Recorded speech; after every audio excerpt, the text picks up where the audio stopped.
It was past midnight, and the wind outside was cold and sharp.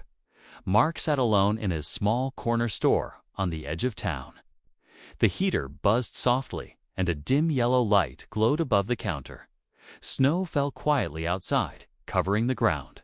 Like a white blanket, Mark was about to lock up and go home when he heard it, a soft knock, not the loud knock of someone angry. Not the casual knock of a customer.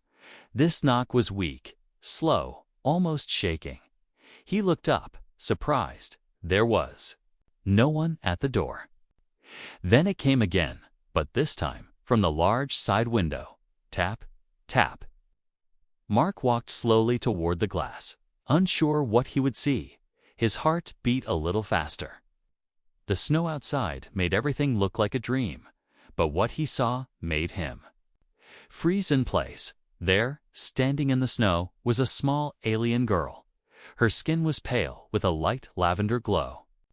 Her big eyes were glowing softly, filled with fear and pain. She looked no older than 8 or 9. Beside her, barely standing, was a baby, an even smaller alien girl wrapped in a piece of torn cloth. The baby's lips were blue, her tiny hands trembling in the cold. The older girl placed one hand on the glass and whispered, "Please, just milk for my sister." Her voice was thin, dry, like she hadn't spoken in days. Then she added, "I'll pay you back when I'm grown." Mark stared at her for a moment, unsure if he was dreaming. No one should be out in this weather, especially not children. And these weren't normal children, these were aliens. Aliens were rare in this region, and most people feared them. Mark didn't move right away. He looked down at the baby's face and saw tears frozen on her cheeks. She was breathing, but barely. The older girl didn't beg again. She just stood there, waiting, shaking in the cold wind. Mark stepped forward and unlocked the door. A gust of icy air rushed in as he opened it. "Come inside," he said, voice low and firm. The girl hesitated, then gently pulled her baby sister into her arms and stepped inside. The warmth hit them like a wave, and the baby let out a weak whimper. Mark quickly shut the door and bolted it again. He turned to them, unsure what to say. "Sit here," he said, pulling a chair near the heater. The girl didn't thank him, but her eyes looked grateful. She sat down and held the baby close too. The warmth. Mark rushed to the back and came back with a small bottle of milk. He heated it in the microwave, watching the girl the whole time. "What's your name?" he asked, trying to sound calm. The girl looked at him, unsure if she could trust him. "Finally," she said. "Rila and her. My sister. Her name is Luma." He handed her the warm bottle. Rila tested it, then helped Luma drink. The baby's tiny hands held the bottle weakly, and her lips began to move.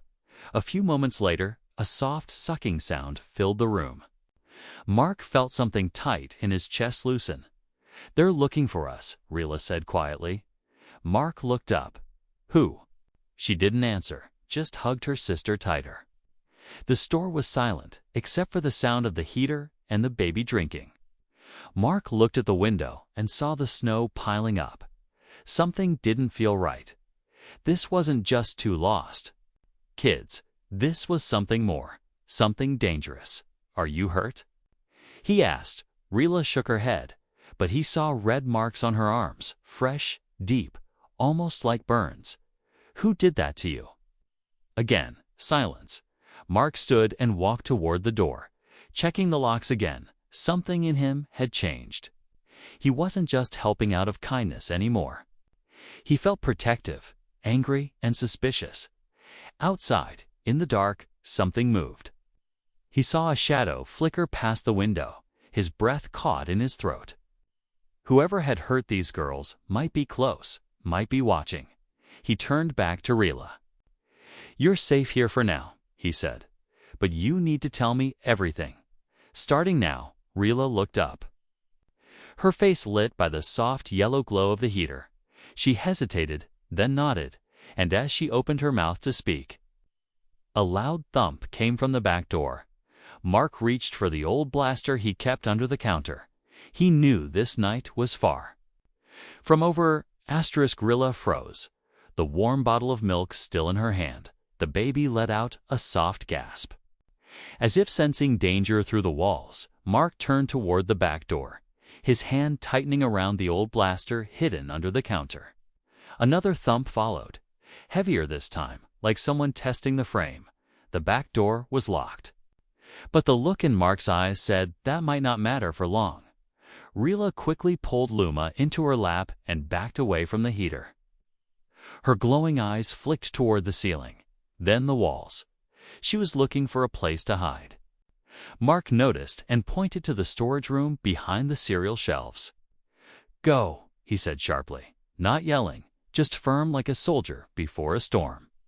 Rilla didn't ask questions. She moved fast and silent, her steps light despite her weak frame, inside the storage room. She knelt behind boxes stacked to the roof. She wrapped her arms around Luma and stayed completely still. Only the baby's soft breathing could be heard in the silence. Mark crouched behind the counter. Heart pounding, he hadn't used the blaster in years, but his fingers still remembered where the trigger was. Another thud shook the back door, then nothing. Total silence. Like whoever was outside wanted them to relax. Then the front bell jingled.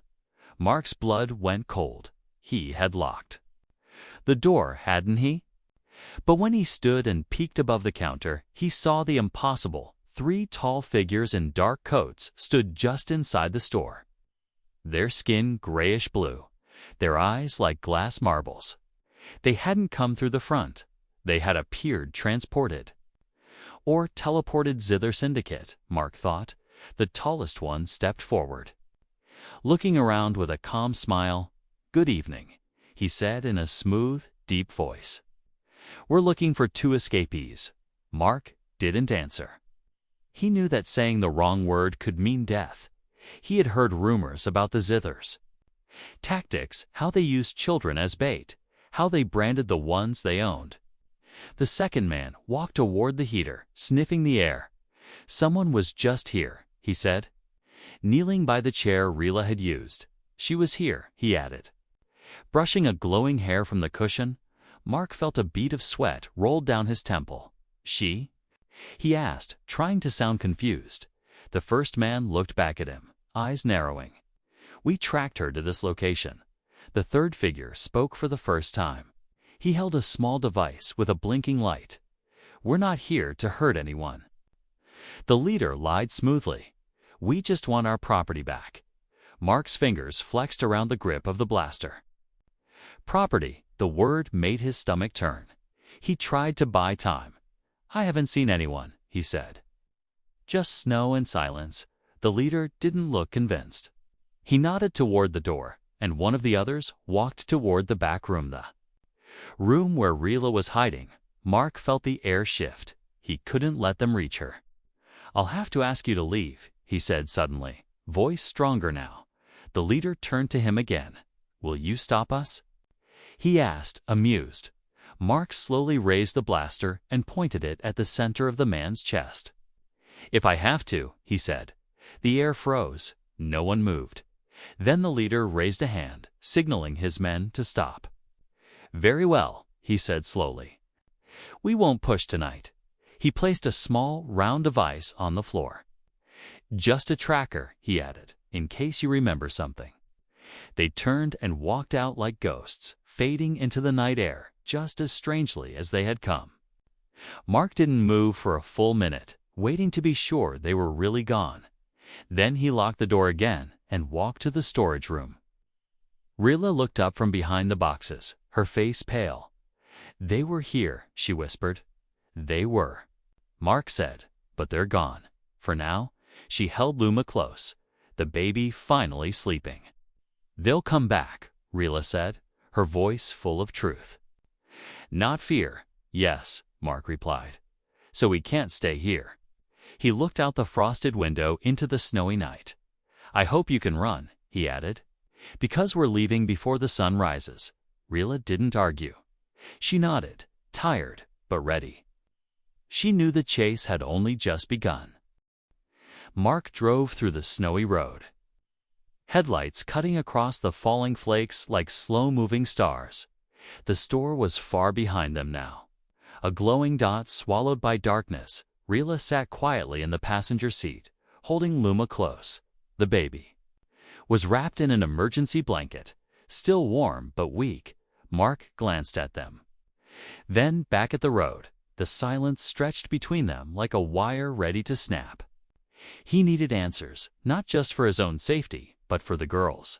He had seen too many lies in his life, too many people pretending to be innocent.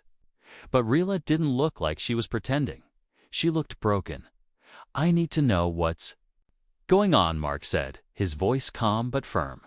Rila didn't answer. He waited, gave her time. After a long pause, she spoke softly.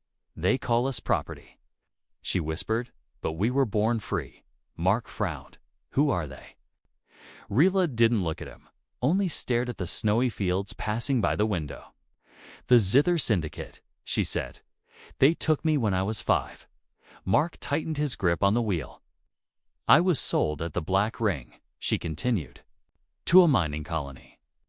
My job was to clean floors and serve water." She spoke like someone talking about someone else's life, not her own. But Luma was born in a cage. She added quietly, "She doesn't know anything else." Mark slowed the truck slightly, watching her face. He noticed a thin line of blue glowing skin at her neck, a faint burn. "What's that?"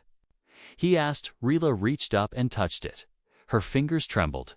"It's called a chain mark," she said. "Once they burn it into your neck, the tracker binds to your body. It sends a signal every hour. That's how they follow us." Mark cursed under his breath. "Can it be removed?" "I cut the chip out," she said, "but the mark still glows when I'm scared." There was a long silence. Mark didn't know what to say. A child shouldn't know how to cut metal out of her own skin. He wanted to ask more, but Rila suddenly turned her head sharply. "Stop," she said. Now he hit the brakes. The truck sliding slightly on the icy road before stopping. Rila opened the door and jumped out. She crouched by the edge of the forest road, searching the snow. Mark stepped out, confused. "What is it?"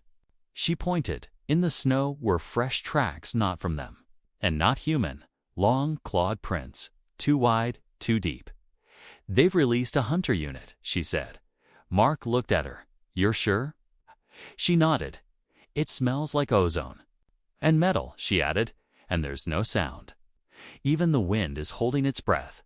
Mark opened the back of the truck and pulled out a thermal blanket, a flare stick, and his second blaster. "All right," he said. "We go on foot from here." "Where?" Rila asked. "There's an old water station up the hill." He said, "Not much, but it has underground tanks warm enough to hide for the night." Rila wrapped Luma tighter and followed without a word. The wind picked up behind them as they moved into the forest. Trees groaned softly in the cold, snow crunching under their feet.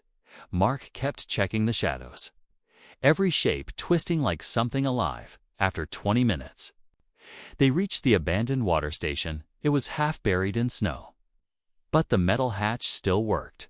Mark forced it open, and the three of them slipped inside into darkness and rust. He lit a flare, bathing the space in orange glow. There was no sound inside but their own breathing. Rila sat in the corner, her arms around her sister. Mark stood near the door, listening. He wasn't sure what would come first, the syndicate soldiers, or something worse. But one thing was clear. Now, this wasn't just about milk. This was a war that started long before Rila had knocked on his window, and he had just stepped into it. The walls of the water station shook with a deep, humming sound. Not thunder, not wind, something mechanical. Searching, Mark's eyes snapped open, the cold metal floor pressing against his back. He hadn't meant to sleep. He had only closed his eyes for a second. Across from him, Rila was already awake. She had Luma pressed tight to her chest, eyes wide open, glowing softly in the dark. She whispered, "It's here." Mark didn't ask what. He grabbed the blaster from under his jacket and moved slowly toward the hatch. Outside, the snow glowed faintly blue. The trees were silent, and even the wind had gone still. Then, a soft crunch. Something moved past the entrance stall, armored and silent. It had no face, only a silver mask and long, insect-like limbs folded close to its body. A zither hunter unit. Mark didn't breathe. He held his body still like stone. The hunter stopped just outside the hatch. Its sensors scanned the air, detecting warmth, sound, and fear. Then it tilted its head, as if listening for a heartbeat. Inside, Luma let out a soft cough. Rila squeezed her tightly, trying to muffle the sound. Mark raised the blaster slowly, aiming at the hatch. But before he could fire, Rila stood up. "Don't," she whispered. "It will call others." Mark looked at her, shocked. "I can draw it away," she said, her voice shaking but firm. "No," Mark replied. Stepping between her and the door, "I'm not letting a child play bait." Rila's eyes burned. "I'm not a child. Not anymore," she said. "I know what it will do if it finds us all here." Mark stared at her for a second, then turned. "Toward the hatch, I have a better idea," he said, pulling something from his coat. A small, old-fashioned flare charge. He lit it and rolled it out of the hatch. A sudden burst of red fire lit up the snow, loud and crackling. The hunter turned, instantly, and followed the noise.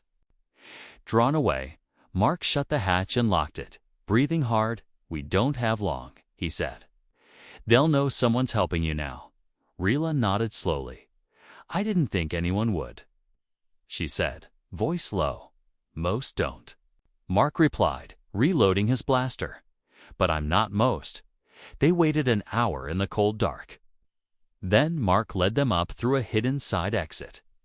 The world outside was colder, but the stars above were clear and bright. He checked the sky, then pointed west. "There's an old resistance outpost deep in the ridge," he said. "If we reach it, they might help us erase that tracker code." Still echoing off your skin, Rila looked up at him, confused. "You believe me now?" Mark looked back, eyes serious. "I believed you the moment you asked for milk," he said. "Now I believe it's worth fighting for you too." She didn't answer, but her grip on his coat tightened as they walked deeper into the dark forest. Behind them, far in the trees, the blue lights of the hunter glowed faintly. Still searching, and ahead of them, the real danger was only just beginning. The wind screamed as the blizzard rolled down the ridge like a living wall. Snow swirled in violent spirals, covering the trail behind them in seconds. Mark could barely see the trees ahead. The path had vanished, but he didn't stop. Rila was close behind, her arms tight around Luma, the baby hidden beneath layers of blanket. They were all soaked, freezing, breath turning to fog. Every step was harder than the last, but Mark knew the outpost was close, maybe less than a mile. Still, the storm didn't care, and neither did the zither drones now circling overhead. Rila stumbled, falling to her knees. Mark spun around and caught her before she dropped Luma. "We have to rest," she gasped. "We stop, we die," Mark said, voice sharp through the wind. "But there's a cave," she whispered, pointing with a trembling finger. "I remember this place. We used to pass it when they moved us." Mark didn't hesitate. He carried Rila in his arms, Luma pressed between them. He pushed through the snow, following the curve of a dark cliff until he saw it, a narrow cave mouth, almost hidden by frozen vines and hanging ice. Inside, the cold was still biting, but the wind couldn't reach them. Mark dropped to his knees and pulled out a small survival burner from his coat. He lit it, and soft heat spread through the cave. Steam rose from their clothes as the fire hissed against the moisture. Rila sat close, her face pale, lips cracked. "I can't feel my fingers," she said quietly. Mark gave her his gloves, not asking if she wanted them. He then checked Luma. whose tiny chest rose and fell gently. "She's alive," he whispered, more to himself than to Rila, for now. Then Rila looked up at him, and her voice changed. "I need to tell you something," she said. "There's more to why we were running." Mark didn't speak. He just waited because something in her eyes told him this part mattered most. "They didn't just take us to work," she said. "They were experimenting." Mark's breath caught. Experimenting how? Rila pulled back part of her sleeve, revealing not just the burn of the tracker, but strange silver threads under her skin. "They injected us with bonding agents." She whispered, "Things that let them control pain, hunger, even emotions, some of the others." "They changed." Mark stared in horror. "And you?" he asked. "I didn't change," Rila said, "but Luma. She's different." As if hearing her name, Luma stirred, eyes glowing a little brighter than before. "I think she can hear." Things, Rila added, not just sounds, thoughts. Mark felt the air grow heavier around them. He looked at Luma, again her face peaceful. But something deep in her eyes shimmered like a star. "Why would they do this to children?" he asked. "Because they don't see us as children," Rila replied. "They see us as tools outside." The blizzard roared louder, but inside the cave, a new silence formed, not fear, but something stronger, determination. Mark placed another fuel cell into the burner and looked at Rila. "When the storm clears," he said, "we finish this. We get you both to that outpost, and we erase whatever they put in you." Rila didn't answer right away, but her small hand reached for his, and for the first time, her fingers didn't shake. In the distance, through the howling storm, a single low mechanical cry echoed through the valley. The hunter was still on their trail, and it was getting closer. The snow wasn't what gave them away, it was the warmth. Somewhere high above, the zither hunter picked up a heat signature buried in ice and rock. It tilted its head, made a clicking noise, and began its descent with razor claws digging into stone. Below, inside the cave, Mark looked up sharply. He didn't hear it, but something inside him did, something primal. "We have to go," he said. Pulling the burner apart and stuffing it into his pack, Rila held Luma close. But she moved without question now. There was no more time to rest, no more time to think. As they stepped out into the white wind, Mark saw it, a glint of silver. Against the snowy ridge, it moved like a ghost, leaping from cliff to cliff, faster than any drone. Heavier than a soldier, it wasn't looking to capture. It was built to erase. Rila froze, eyes wide. "That one?" "It doesn't speak," she whispered. "It doesn't need to," Mark replied. Raising his blaster, he knew what it was, a zither silent, used only when someone important was involved. Which meant Rila and her sister weren't just runaways. They were valuable, maybe more than he understood. The trees around them began to vibrate with low-frequency pulses. Mark could feel it in his bones. It was tracking them through resonance. "No tech," he said quickly, pulling the battery from his scanner and tossing it into the snow. Rila followed, removing the tiny band on her wrist that hummed faintly with light. "Where's the outpost?" she asked. Mark scanned the hills. There, he pointed toward a frozen waterfall. "Behind that ice wall, 30 meters down, there's an old mine shaft." He grabbed a flare, twisted the cap, and slammed it into the snow. It exploded. With fire and smoke, blinding red light bursting across the ridge. "Go," he shouted, pushing Rila and Luma forward. "I'll hold it." "No," Rila turned. "You won't make it alone." Mark grinned, despite the fear in his gut. "Then scream when I fall. And run faster." She didn't laugh, but she went. Feet pounding through deep snow. She ran with Luma tight against her chest. The flare cast dancing shadows through the trees, and Mark used them. He moved fast, ducking, firing, vanishing again. The zither silent charged through, sensors flashing, claws ready. A blast struck it from the side, sparks flying. Mark took cover behind a frozen boulder, heart thundering in his ears. Then he saw Atrila had stopped just before the ice wall. She placed her hand on it, and the wall shimmered like a curtain of glass. "What is that?"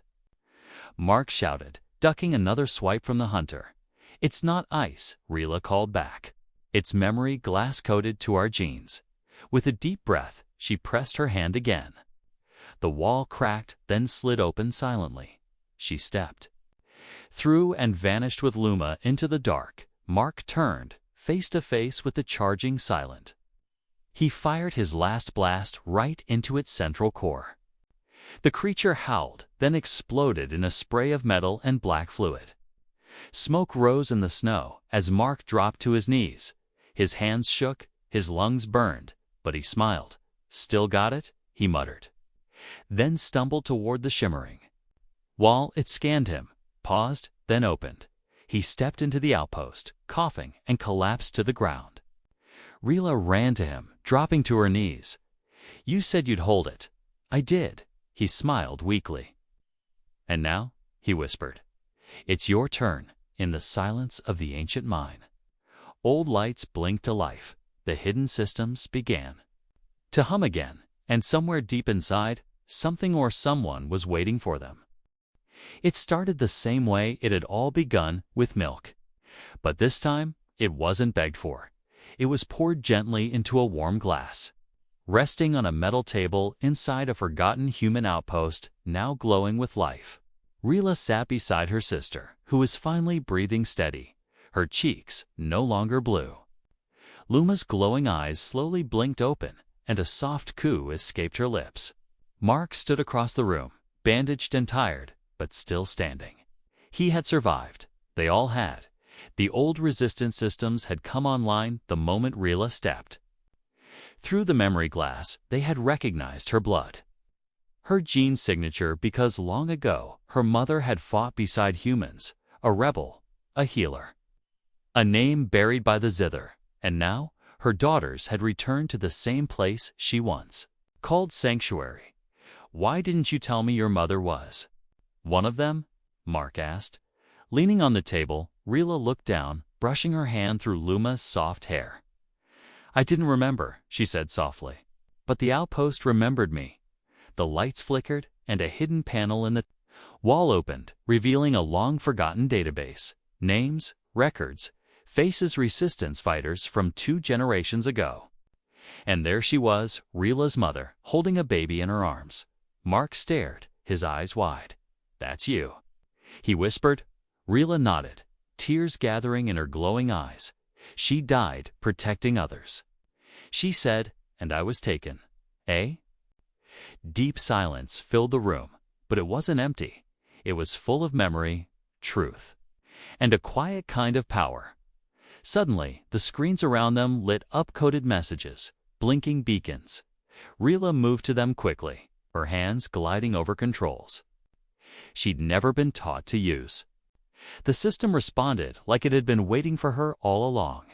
"She can activate it," Mark said, stunned. "She's not just someone they were hunting, she's a key." A hologram flickered to life above the console, a map of hidden refugee channels, encrypted signals, and one word flashing in the center: hope. The outpost wasn't just a shelter, it was the last node in a forgotten rescue network. Rila stared at it, then looked back at Mark. "We can help more," she said, her voice no longer small. "We can bring the others home." Mark smiled. Slowly, painfully, but with pride. "I figured you were more than a runaway," he said. "You were never just a kid begging for milk." Rila turned to Luma, who now sat up on her own, fingers glowing faintly. "She's still changing," she said, "but maybe now she gets to choose who she becomes."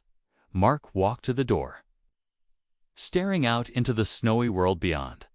The storm had passed, but the galaxy was still cold, still cruel. But now there was fire against Maul, flickering, but real. He turned back to Rila and nodded. "You said you'd pay me back when you were grown," he said. Rila looked at him, a faint smile on her lips. "I'm not grown yet," she replied, "but I'm getting close." He laughed, then coughed, wincing from his wounds. "Take your time," he said, "but when you do, make sure the galaxy remembers this place, remembers you, outside."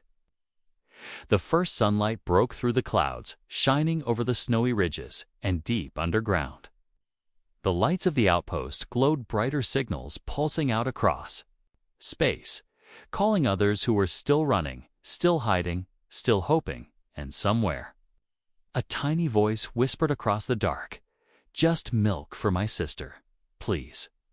Only this time, it wasn't a cry for help, it was a promise.